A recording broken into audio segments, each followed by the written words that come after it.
നിങ്ങളുടെ വീട്ടിലോ പരിചയത്തിലോ ഇതുപോലെ പല്ലുള്ളവരുണ്ടോ? അതായത് മുൻനിരയിലെ രണ്ട് പല്ലുകൾക്കിടയിൽ വിടവുള്ളവര്.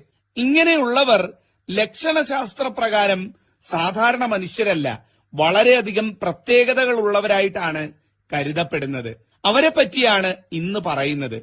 ഇതിൽ ഒന്നാമത്തെ പ്രത്യേകത എന്ന് പറയുന്നത് വളരെയധികം ശുദ്ധമനസ്കരായിരിക്കും ഇക്കൂട്ടർ എന്നുള്ളതാണ്. സ്നേഹിക്കുന്നവർക്ക് വേണ്ടി, ഇഷ്ടപ്പെടുന്നവർക്ക് വേണ്ടി ചങ്ക് പറിച്ചു കൊടുക്കാൻ മനസ്സുള്ള ഏറ്റവും സ്നേഹനിധികളായിരിക്കും ഇക്കൂട്ടർ എന്നുള്ളതാണ്. ഇവരെ ഒരിക്കലും ജീവിതത്തിൽ നമ്മൾ നഷ്ടപ്പെടുത്തി കളയരുത്. ഇവരെ ചേർത്ത് പിടിക്കുക. പണമായിട്ടും ആളായിട്ടും ഒക്കെ സഹായികളായിരിക്കും ഇവരെന്നുള്ളതാണ്. നമ്മൾ ഇവരുടെ കൂടെ കുറച്ചു നേരം ഇരുന്നു കഴിഞ്ഞാൽ നമ്മൾ പോലും അറിയാതെ നമ്മളുടെ ദുഃഖവും മാനസിക വിഷമവും ഒക്കെ പമ്പ കടക്കും. അങ്ങനെ ഒരു മജീഷ്യന്മാരാണ് ഇവരെന്നുള്ളത്. നിങ്ങളുടെ പരിചയത്തിലുണ്ടോ ഇങ്ങനെയുള്ളവർ?